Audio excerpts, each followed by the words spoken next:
Bueno, hola maestra, buenas tardes. Buenas tardes. Le agradecemos que esté aquí con nosotros y que nos brinde la confianza para contestar una serie de preguntas.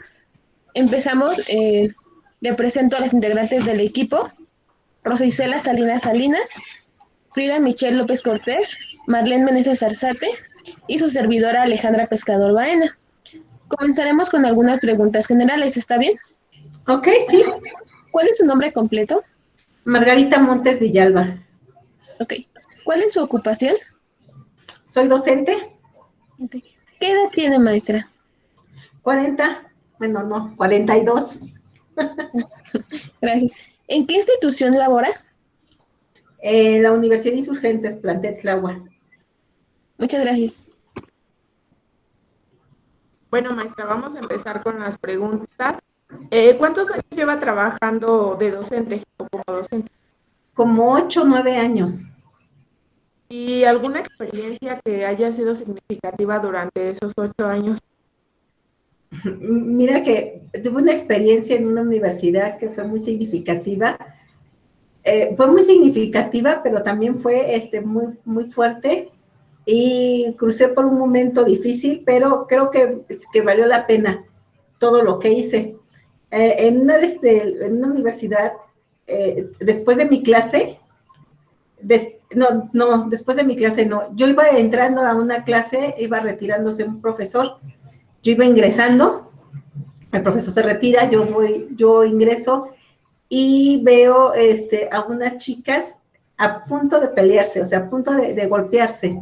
En ese momento veo que o sea, a punto de golpearse, yo veo frente a mí y cuando voy llegando, o sea, voy ingresando ya al escritorio de mí, veo cómo se agarraron, ¿no? O sea, se agarraron a golpes. Lo que hice fue dividirlas, ¿no? Fue de manera instintiva. Me metí en ambas, ¿no? Me metí en medio de las dos. No se soltaban, aún yo a la mitad de la pelea, no se soltaban hasta que una me golpeó. Cuando una me golpea, se asusta por haberme golpeado. O sea, no, encuentra la dimensión de haberme pegado. Entonces, en ese momento se sueltan, ¿no? Se sueltan por el susto de haberme pegado. Y cuando hacen eso, bueno, yo las separo y les digo que una se tiene que retirar y la otra, pues, que se quedarse conmigo, porque no podía mandarlas a las dos fuera. Estaban casi a final, estaban como un poquito más que ustedes, estaban como en octavo, ya estaban por irse, octavo noveno, les faltaba como un cuatrimestre para irse. Podía yo mandarlas a la dirección o la coordinación, pero se me hizo, tuve que decidir si tenían que expulsar a una de ellas o que no lo hicieran. Fue una decisión muy difícil para mí, pero decidí no llevarlas a la dirección. Decidí quedarme con ellas y platicar. Entonces es una experiencia que a mí me ayudó a fortalecer también lazos con ellas y a poder entender qué estaba sucediendo. Posteriormente las chicas, yo les pedí, bueno, que no iba a acusarlas, bueno, que aparte que me habían golpeado, que me habían maltratado a mí también, pues que no íbamos a hacer nada siempre y cuando ellos tampoco hicieran ya nada la una contra la otra. Y eso iba a depender de la posición que yo jugaba.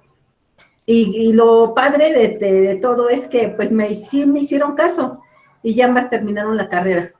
Después qué pasó no lo sé, pero dentro de la institución ya no fue tan grande el problema. Vine yo a minimizar el problema. Probablemente el problema siguió ahí, pero dentro de la institución ellas continuaron su proceso educativo. Esa es una experiencia difícil, pero también grata, porque a pesar de todo, las chicas tuvieron confianza y pudieron dejar o limar sus perezas para terminar su escuela. Muchas gracias, maestra. Y usted también como, pues como docente, ¿no? Que tenía como dos partes en las que la Sí, podía llevar pues a la dirección, a donde fuera, o arreglarlo ahí, ¿no? Entonces sí, usted se fue por arreglarlo ahí para no afectarlas a ellas, aún cuando pues usted fue afectada o agredida físicamente, ¿no? sí, claro. Bueno, muchas gracias, maestra. Bueno, siguiendo con las preguntas, maestra, ¿ha trabajado en distintos niveles educativos? No, he trabajado, bueno, en mis anteriores trabajos estuve trabajando, pero como psicóloga en una guardería del DIF, pero no estuve como profesora ni como maestra, sino sí como psicóloga y hacía acompañamiento a las maestras. Tuve conocimiento de niños, de pequeños, cómo trabajaban, pero no era la tutor, ni siquiera daba yo las clases, solamente era de observación. He dado clases más solo a universidad y a preparatoria, más a universidad que a preparatoria. Preparatoria ha sido un poco. Ah, ok. Muchas gracias, maestra. Maestra, nos gustaría saber por qué decidió usted ser docente. ¿Por qué decidí ser docente? Creo que la vida me llevó a ser docente, ¿no? Mi vida en sí, salí de la carrera de la universidad y la verdad pues corrí con suerte, conseguí empleo de manera rápida de psicología. A mí me gusta trabajar mucho con grupos. Mi trabajo mayor, o me he preparado más para trabajar en grupo, con grupos de mujeres, grupos de adultos mayores, grupos mixtos, pero no tanto en la docencia. Pero mi primer empleo fue en la psicología, dando terapias, ¿no? Asesoramiento psicológico. Después de ahí, mi vida fue continuando desde el proceso psicológico, dar talleres, pláticas, terapia, trabajo grupal. Después se me invita a trabajar a un espacio, ¿no? Para dar una clase de psicología social en un partido político. Se me invita a mí a dar clases a un partido político. No lo quería hacer porque me daba miedo, porque los que yo tenía que darles clase eran más grandes que yo. No, ya eran adultos, ya era gente preparada también, ya eran porque como este partido político tenía una escuela para formar cuadros políticos, querían enseñarles lo que era la psicología social. Bueno, pues ahí di mis primeros pininos, bueno, ahí empecé a dar, me gustó, me agradó, que me llamó mucho la atención. Después de ahí fui invitada a trabajar a otras universidades y después a la Universidad de Insurgentes, ya como tal, y estuve trabajando, llegué, les digo, por el azar, pero no significa que no haya sido con gusto. O sea, sí llegué por el azar, pero fue con gusto y después empecé a prepararme.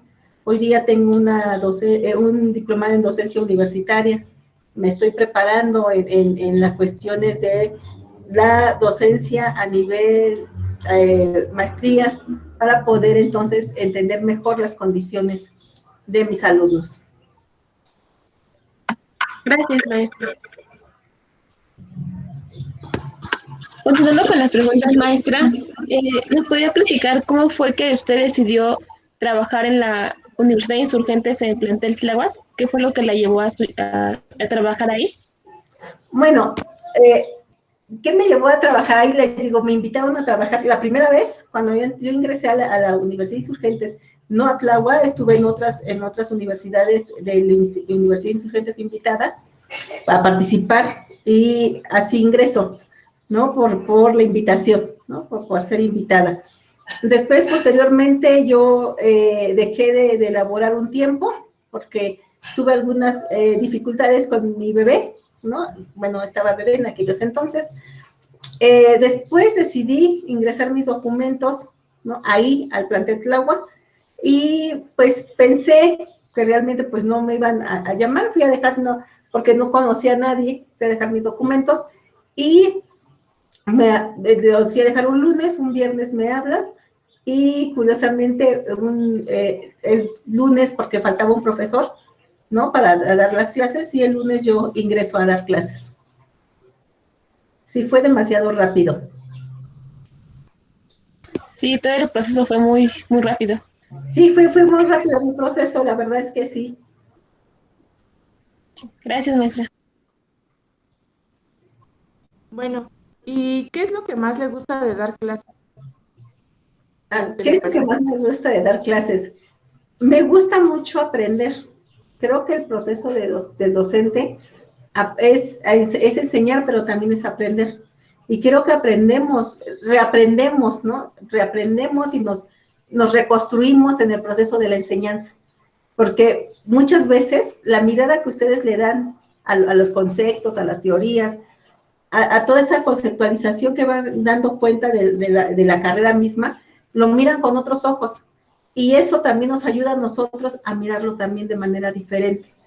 Creo que la docencia es de suma, que, como ustedes saben, la educación camina y se transforma con la sociedad.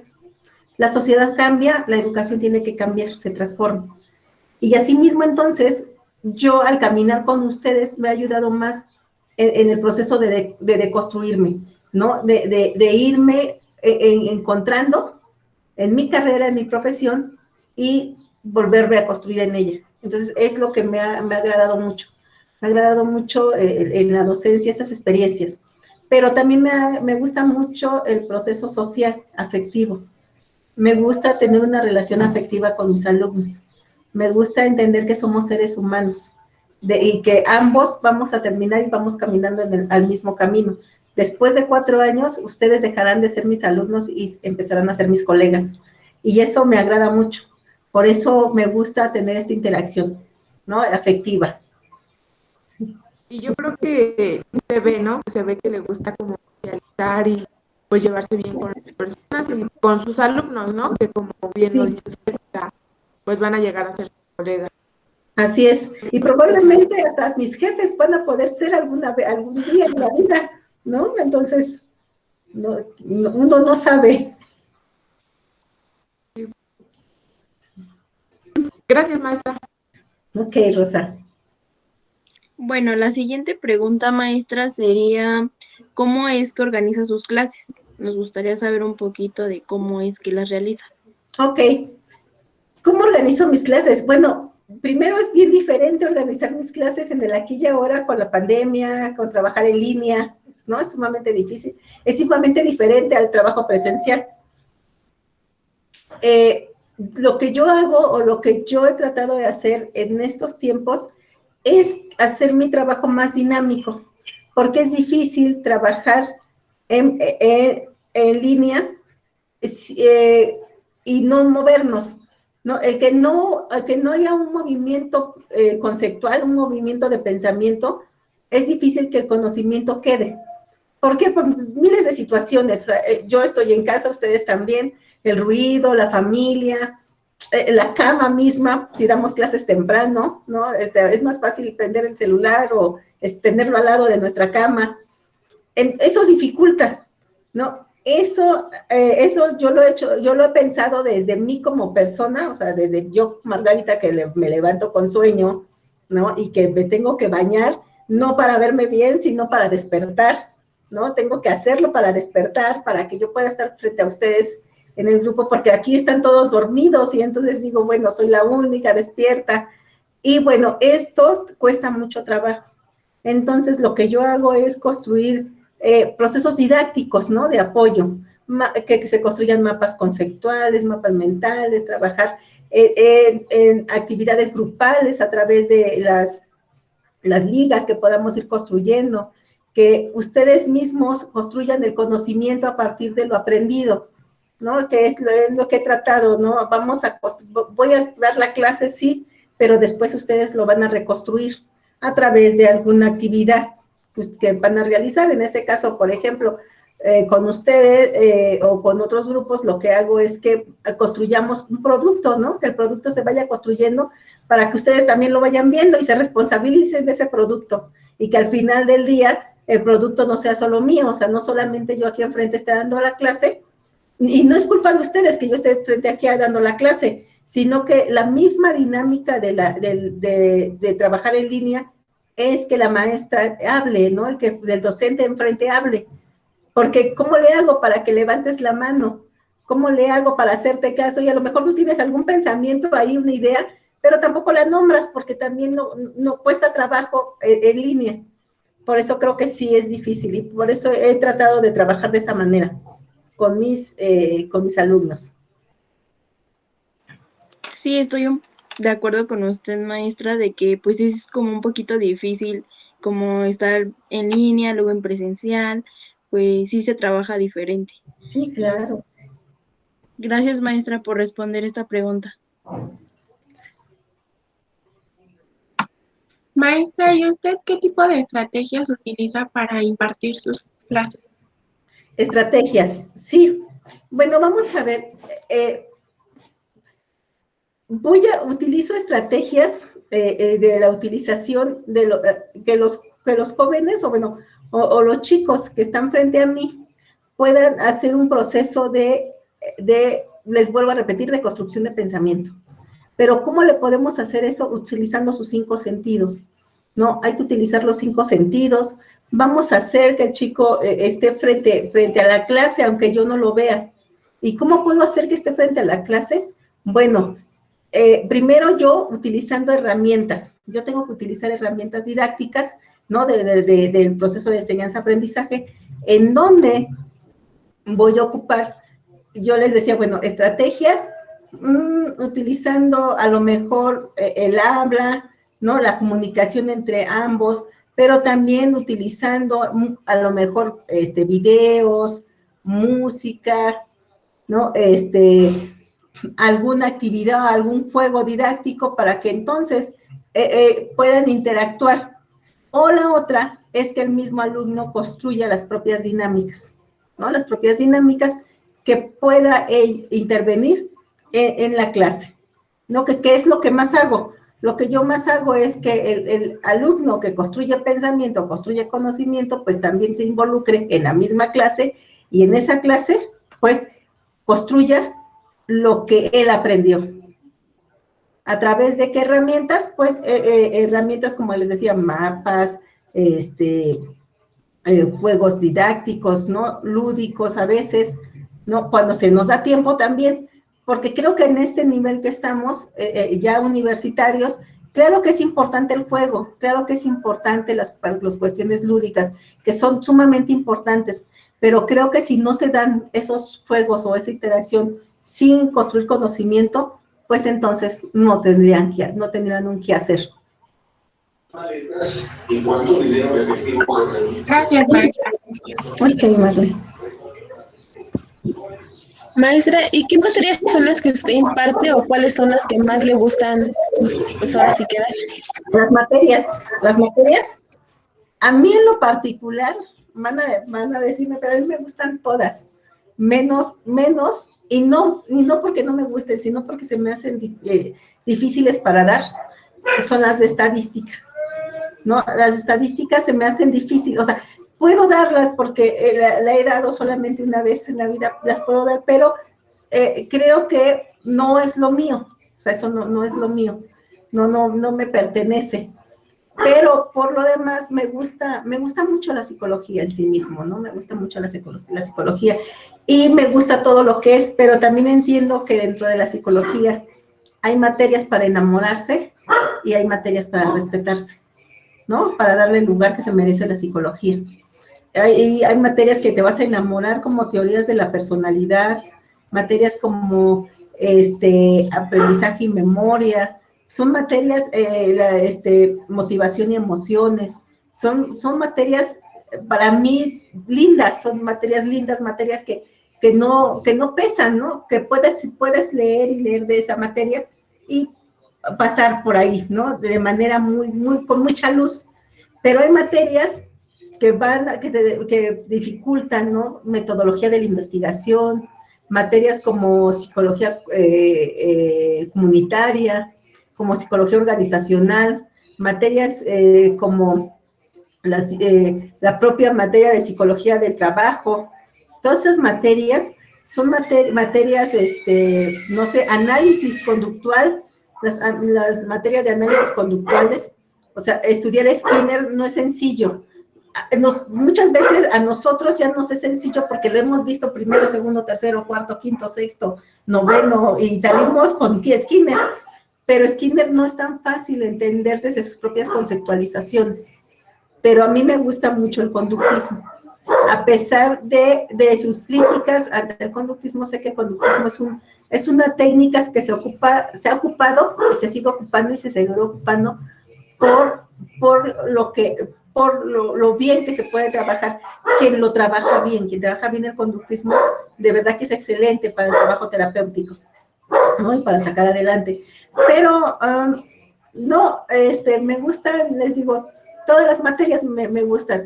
Hay algunas más difíciles que otras, que me hacen pensar más, que me hacen trabajar. Por ejemplo, la de estudio del trabajo, la materia de estudio del trabajo, sería como una materia, diríamos, un poco discriminatorio, como el frijolito en el arroz, porque no entenderías hacia dónde va la materia, porque es una materia administrativa, pero también es una materia que lo estudian los ingenieros industriales, la administración, hacia dónde lo diriges como psicólogo.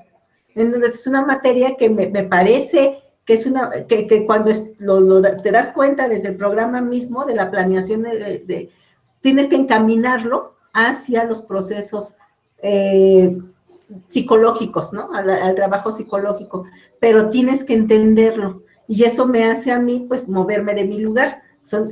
Por ejemplo, esa es una de las materias que creo que podrían dificultarse, pero no que no me agrade.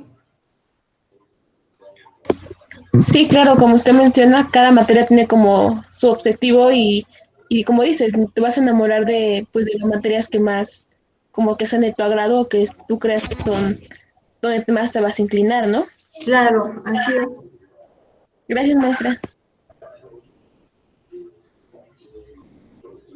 Bueno, maestra, llegamos a la pregunta final. Y nos gustaría saber con qué habilidades cuenta usted para dar, pues, clases. ¿Con qué habilidades cuento? Creo que es sumamente importante. Creo que para ser docente, una de las características importantes es la actitud. Creo que tener ciertas actitudes hacia con el otro y ser empático. Creo que la empatía es sumamente fundamental en ser docente, porque estás trabajando con un ser humano, o sea, con un otro igual a ti, ¿no? Y que está frente a ti por alguna carencia, ¿no? Por una carencia intelectual, y que vas a tratar de ayudarle a que esa carencia vaya mermando y que vaya siendo menos. Entonces, bueno, primero que nada, ser empático, ¿no? Poder ser comunicativo, o sea, poder comunicarte. O sea, la comunicación es esencial, porque podemos dar una clase de manera rebumbante, con palabras sumamente conceptuales, ¿no? Bien teorizada la materia, pero si no me entienden los chicos, y yo puedo creerme el mejor profesor o la mejor profesora porque puedo dar esas materias con esas palabras rebumbantes, conceptualizadas, pero si no me entiende el alumno, si no hay una comunicación, si el receptor no recibe la información, en qué lugar quedo, ¿no? Hoy día creo que el papel que tengo que jugar es de facilitador, de tutor, de acompañar al alumno, que el alumno descubra que, como ustedes lo saben, ¿no? Las teorías del aprendizaje juegan un papel importante en el aquí y ahora. Y creo que una de las habilidades también que debe tener el docente es conocer qué es el aprendizaje, qué es la enseñanza, qué se hace en estos procesos didácticos, para que entonces podamos construirnos juntos y aprender mejor y enseñar mejor. Creo que tendríamos que tener ese tipo de habilidades: empatía, buena comunicación, conocimiento. Es algo también sumamente importante, tener conocimiento de causa. O sea, tener conocimiento de lo que estoy hablando. Eso no significa que yo tengo que hablarles de manera muy rebumbantes con mis palabras. Creo que si puede ser una clase sencilla, que el alumno entienda y que la alumna pueda ir a un libro, a algún libro, a buscar alguna información, pueda él entenderlo y pueda hacer sus propias interpretaciones de la lectura. Eso creo que es sumamente importante del trabajo docente. Sí, maestra, y la verdad es que sí se ve como esta motivación que nos da a los alumnos y la confianza porque pues yo creo que es muy importante para que el alumno pueda expresar las necesidades y las inquietudes que tiene como pues en este momento de aprendizaje, ¿no? Entonces, yo creo que mis compañeras también están de acuerdo en eso y pues sí, nos da muchísima motivación y esa pues sí, motivación para seguir adelante y pues para no quedarnos atrás. Muchísimas gracias por responder. Gracias, Rosa. Sí, pues me da mucho gusto a mí también estar con ustedes y poderles ayudar un poco. Tenemos una última pregunta. Ok, sí. Maestra, ¿usted por qué considera que es importante fomentar la creatividad y la autoestima en los alumnos? Uy, creo que es fundamental.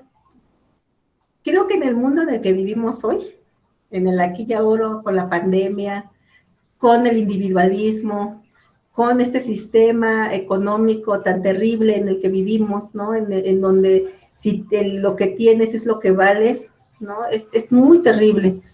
Entonces, por eso el docente, yo les vuelvo a repetir, tiene que ser muy empático, porque nosotros tenemos la concepción de un mundo, pero en un grupo, pues hay muchos mundos pequeños, ¿no? Hay una realidad, hay muchas realidades. Por lo tanto, las realidades de cada uno de los alumnos que tenemos son muy diversas y muy distintas, su historia de vida, sus familias, ¿no? El contexto mismo, o sea, el contexto mismo de los alumnos son sumamente diversos. Por lo tanto, creo que es fundamental que el docente pueda ayudarles a construir pensamiento crítico, que el alumno piense, que el alumno indague, se pregunte siempre, que noten, que no digan que el maestro siempre tiene la razón. O sea, no, que ellos, que en estos ser creativos, entiendan que no todo lo sabemos nosotros. O sea, el docente no es el saberlo todo, y el docente también se equivoca, ¿no? Y que puedan tener, pero eso lo van a poder dar cuenta si son entes creativos.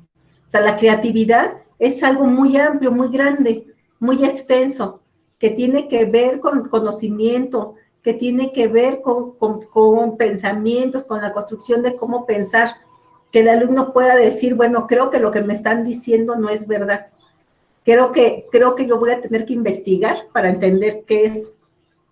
Un ejemplo, o sea, si ven ustedes las noticias, ¿no? Hay noticias que a veces se ponen en paralelo, todas las noticias TV Azteca, Televisa, todos dicen lo mismo.